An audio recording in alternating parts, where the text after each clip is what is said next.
Hello, and welcome to Royal Ballet Fit. I'm Tara, and I'm here at the Royal Opera House in Covent Garden. I'm so excited because this is our first video in a series of ballet basics. Today we will be looking at ballet posture, but it's not just restricted to ballet class. I guarantee if you can bring these exercises and tips into your daily life, you will feel better about yourself, you're going to stand taller, and you're going to feel more confident. So today we will be working with Maria. Let's get started.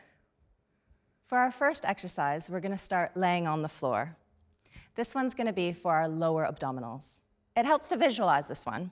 So what I want you to do is picture a sphere in your lower abdominals, and you're going to rotate that sphere towards your spine. So deep inside our lower abdomen there, we've got these abdominals, and we want to try and engage them by visualizing and pulling in towards our spine. So this is going to stabilize our hips, and this is going to help us later when we do harder ballet moves. And now what we're going to do is we're going to lift one leg at a time. So let's lift our right leg. Good. And what we're going to do is keep those hips really still. What you want to avoid is a tilt happening. So let's see a tilt. So everything sort of wobbled a bit there. Now, if you really hold on tight to those lower abdominals, you'll be able to keep them both really still. It's subtle, but it makes a big difference. Good. So let's do 10 each side. And 1. Good. And 2. 3. Good. Now don't forget to breathe. And what can also tend to happen is the ribs will lift because we think we're pulling in, but you want to just relax those ribs and keep those lower abdominals engaged. Just the lower abdominals. Everything else up here is relaxed, especially the shoulders. Relax those shoulders. Good. And lift and down. Keeping those hips stable. Really pull in towards your spine. Good. This is also great for those bikinis. It's going to give you an extra little lift for the beach. Very good. And lift and down and lift and down. If you're finding it difficult to avoid those little wobbles, then I suggest doing it a little bit slower. Take your time and just find out what tempo is good for you. All right, well done, Maria. Now we're going to make it a little bit more challenging, and we're going to open one knee at a time. So one knee drops open slowly and controlled. Very good. And closes. Now here what you want to avoid is the hips swinging. Oh boy. So you want to stabilize that supporting side that's not moving. So let's see one more time. That leg's going to open. This leg's going to really stabilize that side. Good. And close. Another thing to avoid is simply dropping, letting gravity. See that wobble we got everywhere? So by engaging that and controlling the movement, we're using our abdominals correctly. So let's, again, do 10 each side, please. And open and close. Again, you can take the tempo down a bit if you're finding it a bit challenging, a bit hard to really stabilize those hips, and that's not a problem at all.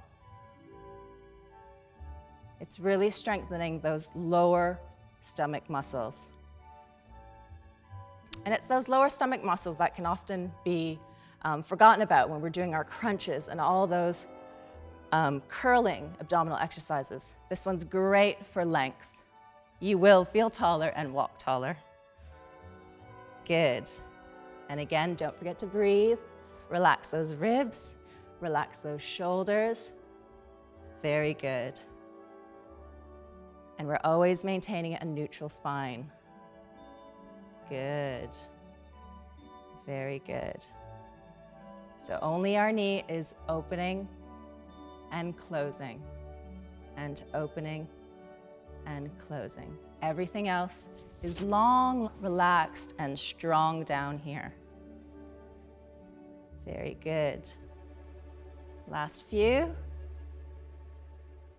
And good. Well done. Last one, actually. So that's our first exercise. Our second exercise will be on our hands and our knees. So the position you want to achieve is a nice tabletop position.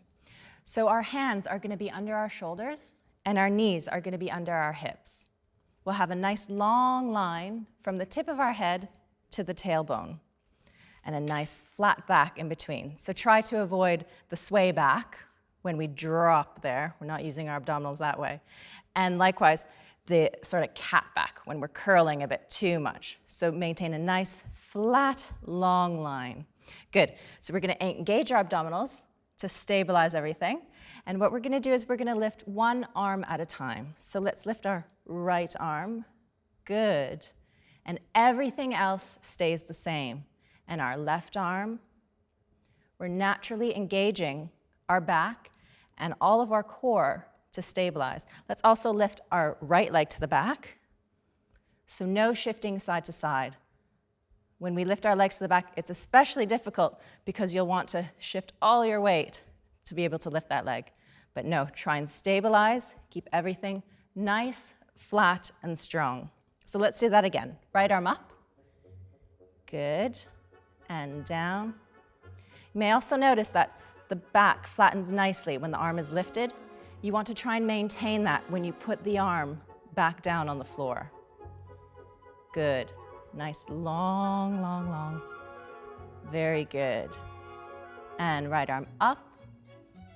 And try and keep that flat back. Good. And left arm up. And maintain it as you, yes, excellent. Drawing that tummy in, don't forget about it. It's going to help you stabilize everything. Very good.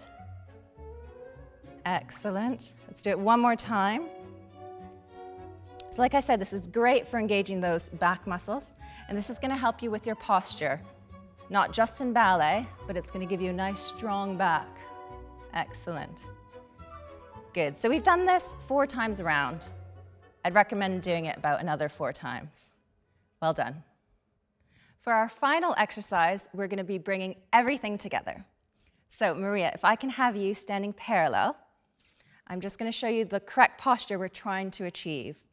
So while engaging our abdominals that we just spoke about, as well as our back and our open shoulders, you're going to feel a nice long line from the bottom of your foot straight up through your nice long waist to the tip of your head.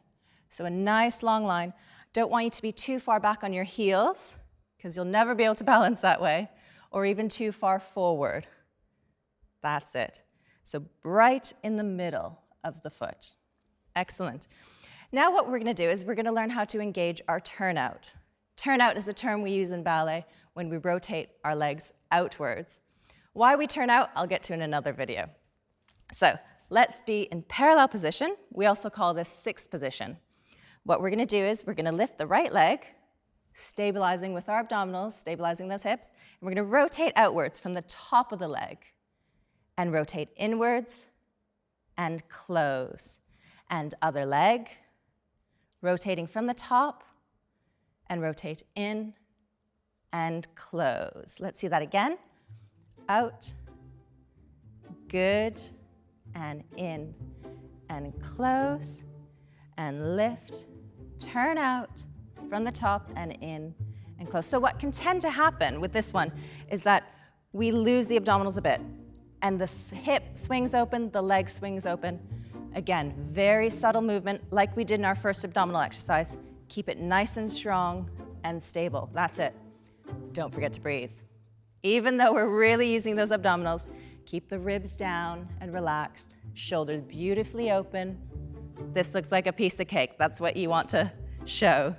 Very good. So I'd recommend doing this about 4 more times each leg. And actually, this is a great way to set you up for any ballet exercise that needs to be started in 1st or 5th position. So what we'll do is rotate outwards with one leg, step onto it, bring the other leg through, keeping those hips stable, and bring it into 1st position. So let's do that one more time, lifting the leg, rotating it from the top, stepping onto it. Good, stabilizing, yes. And we finish in what we call in the ballet world, 1st position. Well, thank you so much for joining us today. I know some of these exercises may seem a little simple and basic, but the more accurately you can do them, the bigger the difference they'll make. So I hope you enjoyed this video. Please subscribe and check out our other videos. Thanks so much for watching.